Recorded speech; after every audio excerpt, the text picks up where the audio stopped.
All right, guys, check it out. There's a train going on back there. We're at the Smith Center. Lion King, Hakuna Matata. Let's go check it out.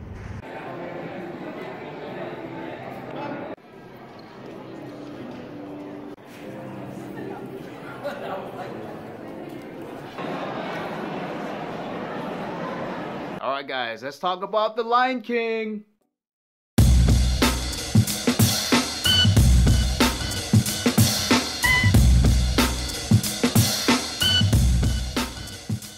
Second time seeing the Lion King, and I gotta tell you guys, I'm still impressed with how crazy this play is.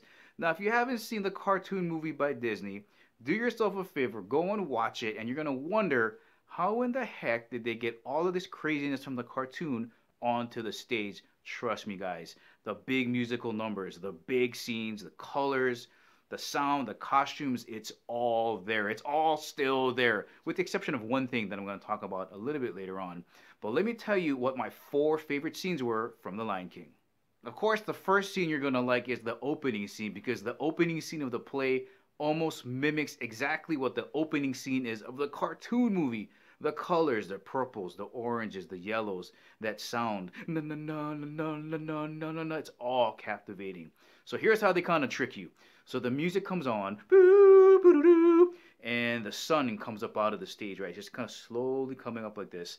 And the colors on the scrim in the background match exactly the colors in the opening scene. You get the purple and orange, you know, sun's coming up. And it's cut in such a way where you can kind of see like a heat wave coming up out of that sun. And you're so busy paying attention to the sun coming up out of the stage that you don't see this giant giraffe coming up from stage left this way.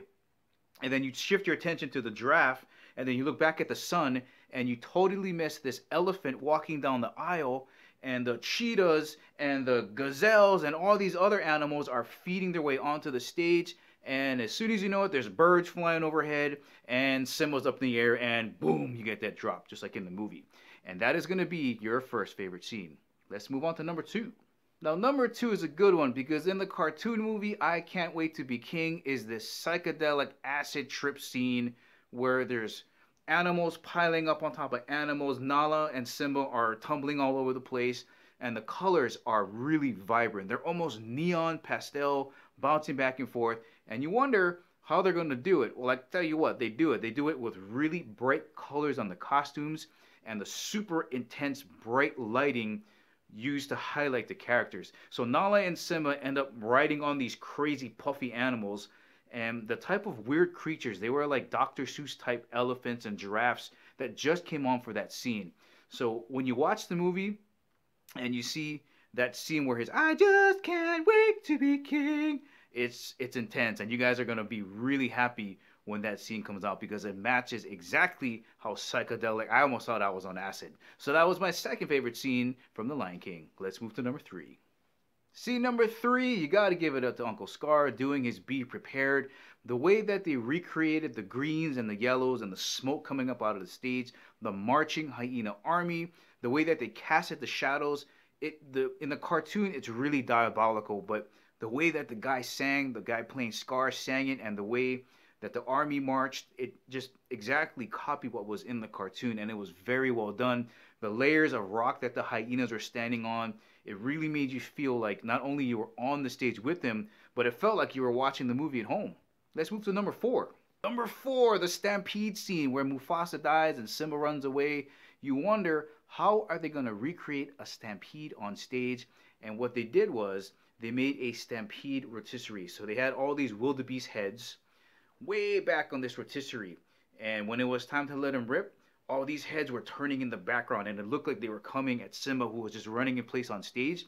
So it started with the rotisserie, and then other actors came on the side that were dressed up like wildebeest. So now you got the actors running, the rotisserie going, and then boom, he falls in. Mufasa jumps in from a wire. There's all kind of crazy stuff happening.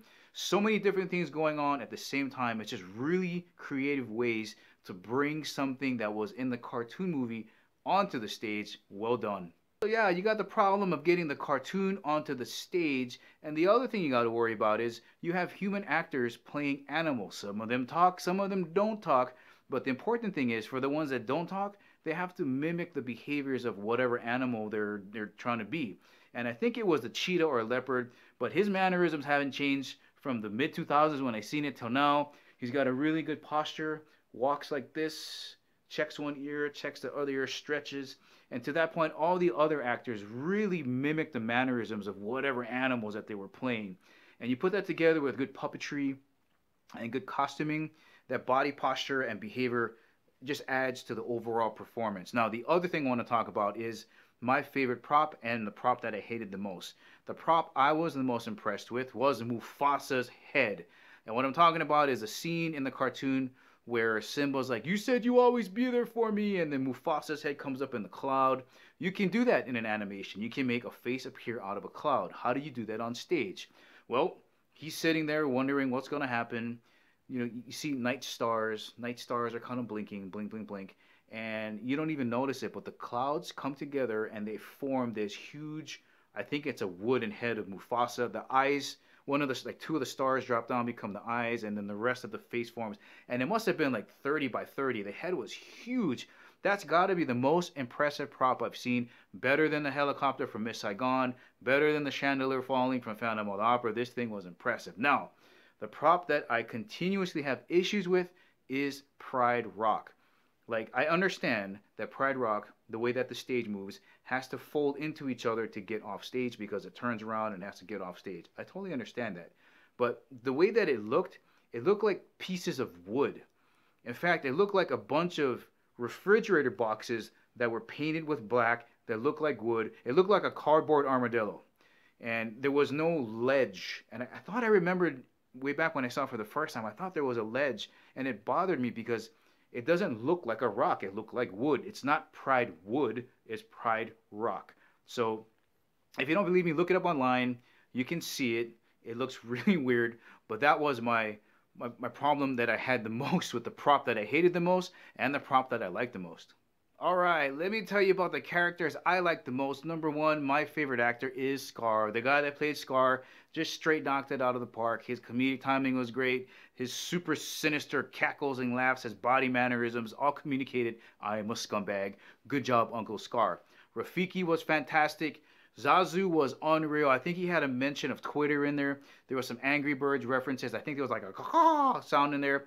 And when he was in the ribcage of the animal, instead of singing, "I've got a lovely bunch of coconuts," he sang, "Let it go." And the kids just went crazy. So good job. The hyenas were fantastic. Now, let me move on to the people on the naughty list. All right, here's some people on the naughty list. Like, they did okay, but they could have done better, starting with Nala and Simba. Now, the younger guys did fine. They did their roles really good. The ones that are a little bit older did okay, too. Like, they didn't have anything that really kind of set me off or turned me off. I really wanted to focus on Timon and Pumbaa, which I'll talk about in a second, but mostly on Mufasa. So here's my thing with the Mufasa that I got. This guy walked onto stage, and he was amazing looking. Big, strong, booming voice, and you figured that this guy was going to be Simba's father. However, as the play started going on and the relationship started building between Simba and Mufasa, it never got to a point where I believed that this was Simba's dad. They were more like buddies. He was like, that's okay, it'll be fine.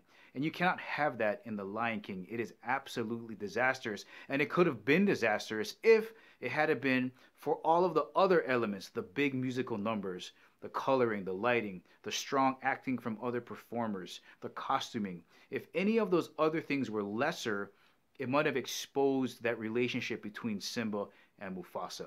It was a real shame too, because Mufasa, I'm telling you, this guy sounded and looked like the part. Now, my problem with Timon and Pumbaa is a pacing and timing issue. Now, do they have the funny lines? Yes, you could just say the lines and they would be funny. That's how it's written. Do they look funny? Yes. Do they sound funny? Yes. But a lot of it was pacing. That scene when Simba goes into the jungle and meets the both of them, it just dragged on. It stretched on. And of course the kids were laughing because, Timon looks ridiculous and Pumbaa makes farting sounds. What's not funny about farting sounds?